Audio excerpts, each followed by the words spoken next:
नमस्कार.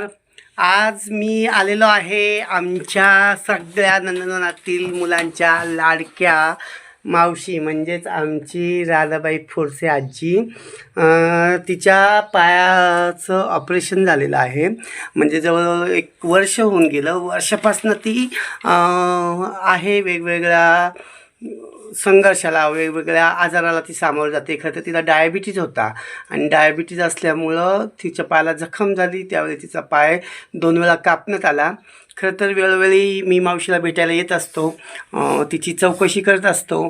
परंतु आज मला असं वाटलं की थोडंसं तिला चालवावं, कारण बरेच दिवस झालं, जवळजवळ 11 महिने झालं ती काही चाललीच नाही, बसूनच आहे. खरं तिच्या मुली आहेत, त्या अगदी आपुलकीने प्रेमाने तिची सेवा करतात. सोबत तिची सवत देखील आहे, जी की छोट्या बहिणीप्रमाणे तिची सेवा करते. परंतु ग्रामीण भाग असल्यामुळे थोडंसं अज्ञान असतं आणि त्यामुळं बऱ्याच गोष्टींना त्यांना अडचणीला जावं लागतं, सामोरं जावं लागतं. तर चला, आज माझ्यासोबत माझा सहकारी म्हणजे अर्थातच सुभाष ठोकल, जो की आपल्या नंदनवनाचा एक कार्यकर्ता आहे आणि तो देखील आपल्याला नेहमीच मदत करत असतो. तर चला, आपण आजीला थोडंसं आज चालवण्याचा प्रयत्न करून बघूया. तुला भेटायला जाऊन आपला काही टाइम नाही ना, चला आपण जाऊन येऊ. काय तू काय मला तो घेऊन आलाय का? हा काय वरची भेळ कोणला? मला घे. मला नको, मीच तुला खावा आणलंय. तू काय करायचं पाहायचं? काय बसवून पाहिजे. हां, काय करायचं पाहायचं. सोड बरं ते. आणि ते सारखं बांधून ठेवलं मावशी, हे नाही होणार का? माशी नाही, पाय पूर्ण बरा झालं, पण असं काय करताना धक्का लागेल ना. माझी ते नाही केलं. आणि तू करते का सगळं स्वतः? हा, नको दुखत असेल. दुखत असलं तर बसवता नाही येणार, म्हणूनच चेक करून दुखत पाय मुंग येते का? हा, या पाहिजे नाही, याला येतात का मुंग? नाही. हे पाय वाकड गुडघा आहे ना? तेच नाही, गुडघाय म्हणून तर आपल्याला करायचे ना. कधी जायचं पाय वाचला? तू नेशील तेव्हा काय ग मावशी?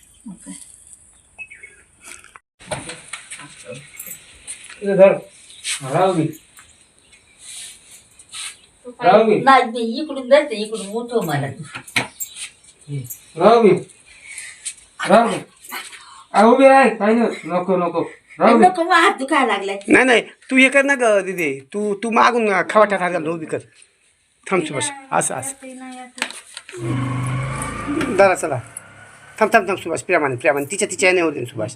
लाव ताकद, या का पार मारते. हां, असं हां. जरा तारीला या का तारीला असं असं सरळ उभं राहायचं. सोडून राहणार ना उभी? हां, बघ बरं. आता तर तुला मागाशी त्यानं धरलं होतं, आता बघ तुझ्या हाताने मनाने उभी राहिली मावशी. तू उभी राहिली, आता तुला काही केलं नाही, काहीच नाही. तू म्हणते नाही, मला तोल झेपत नाही. ऐक, एक काठी आहे ना ग, काठी आण बरं. काय उड्या मारायला?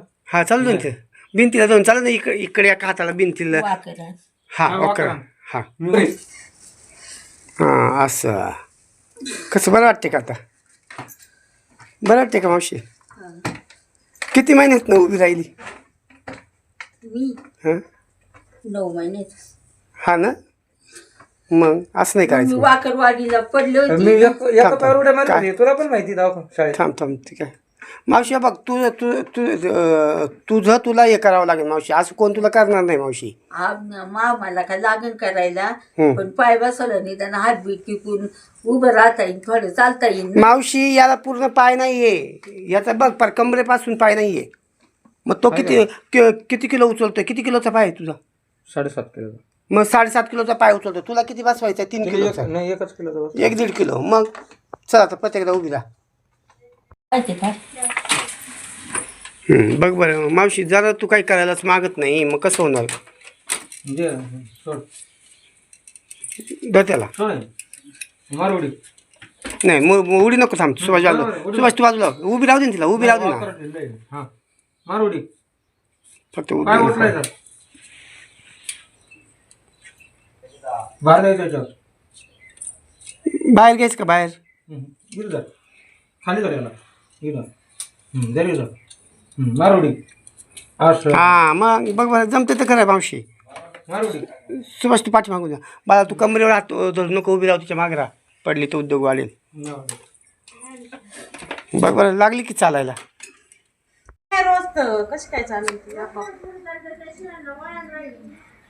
पण आता लागली ना चालायला, आम्ही येऊन जाऊ, रोज येऊ का म्हणजे मग चालेल.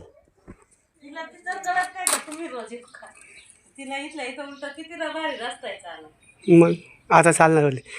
किती महिन्यात बाहेर पडली? किती दिवसात ना बाहेर आली असे रस्ते?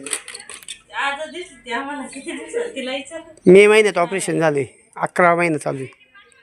जाऊ चल चल हे बघ काय ना तिथपर्यंत चालून दाखवायचं मावशी, बाकी काय नाही. त्या गाडीपर्यंत चालणार ना? चालेल का नाही? मारुडी जमलं ना एकटीला चालायला आता?